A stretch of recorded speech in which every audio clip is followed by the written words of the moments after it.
Hey YouTubers, it's Platt, and we're wrapping up the beer style series today. I'll talk about that more at the end of the video, but let's talk about our last beer style. The last few weeks I talked about beer styles based off a single ingredient like rye beers, pumpkin beers, honey beers. Well, this style is centered around a single technique. We're going to talk about smoked beers and how the smoking process happens. Let's go over the numbers real quick. SRM, IBU, and ABV all vary depending on the style we smoke. We add the smoking of the beer to. Temperature-wise, we're going to serve these around 45 to 55, but again, that can fluctuate.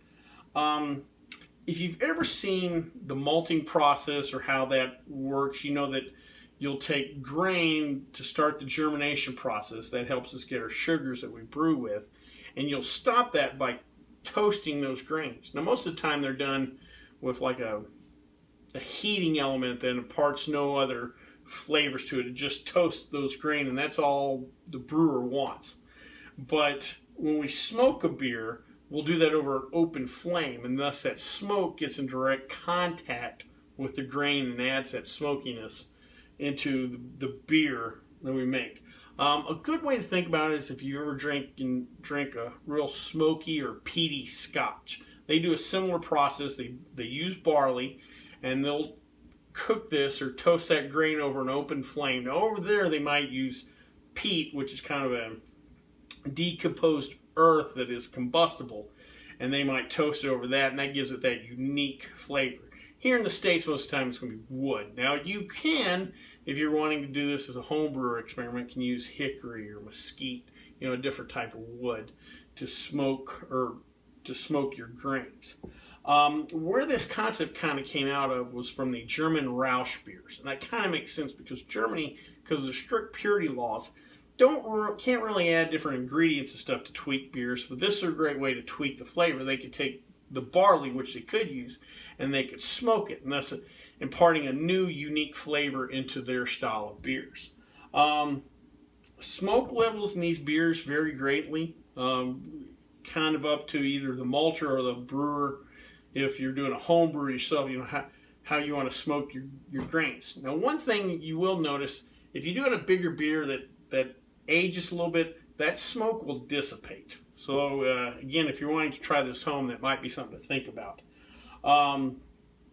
Can be used, the smoking technique can be used in any style of beer. I will say that it probably won't be used in a lot of lighter lager, stuff like that, because those beers just won't hold up to the smoke flavor. So it still tends to be used in bigger beer styles, and it's still traditional to a lot of the German beer styles, which again kind of makes sense. As far as color, clarity, finish, body on these beers, they vary greatly. I will say that the smoking sometimes might add a little to the finish, but again, it's all style dependent too. Food pairing wise, we're going to pair this with grilled vegetables, which makes sense, and Parmesan cheese. The particular beer we're trying today is the Smoke Jumper Smoked Imperial Porter. Comes in at 8.8%, so this is definitely a big beer. Produced by Left Hand Brewing, which I believe I tried their milk stout in an earlier video. Left Hand Brewing is based out of Longmont, Colorado, and a unique thing about them is that they went fully employee owned by 2015. So the employees own the brewery. There's not some, big evil boss up top sitting, in a boardroom. This is ran and owned by the employees.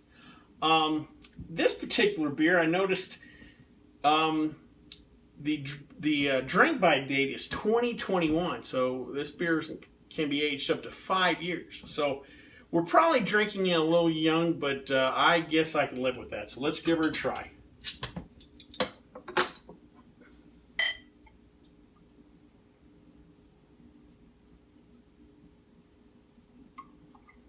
Alright.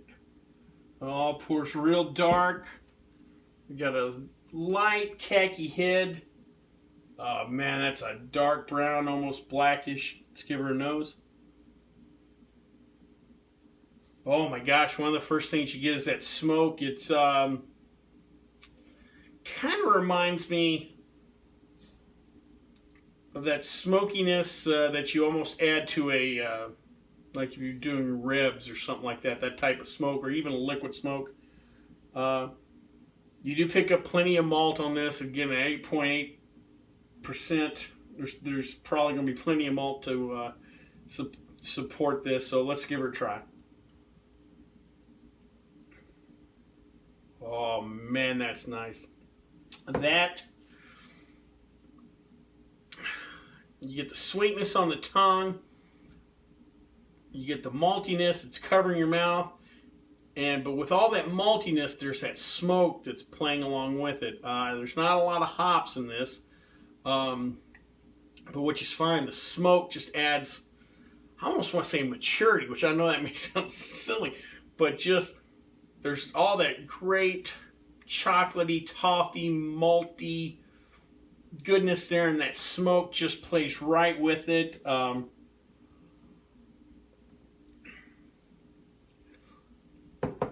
This beer gives a little bit warming sensation.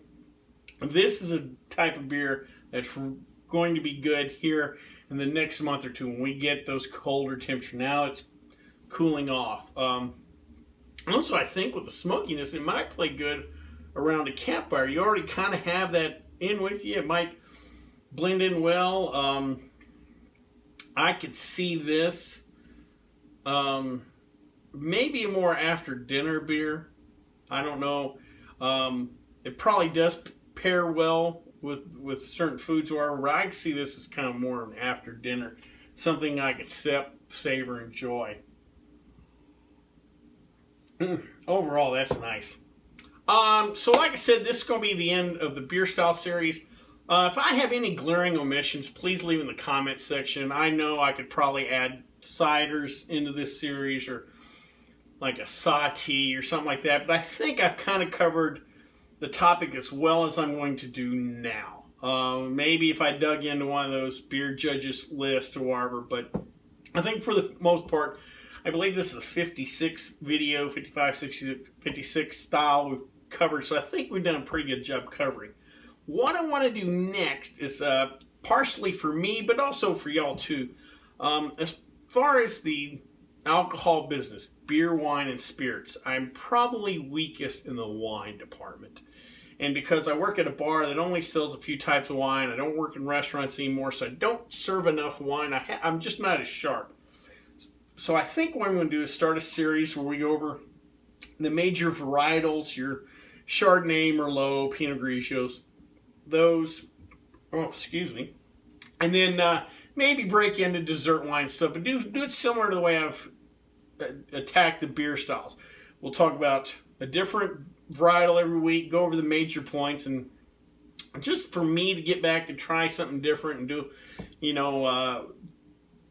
get sharp on a subject I'm not sharp at. I've taken a course before, I've read a book or two, but I think this will help me out, and hopefully for you beer drinkers out there, or people that like to homebrew, maybe it's a chance for you to stretch your legs a little bit too. So, well, I hope you like this video. Please, and if you do, please subscribe down below. Any questions, comments, or concerns, you can always leave them in the comment section, or you can contact me on the Twitter page. Till next time, bottoms up.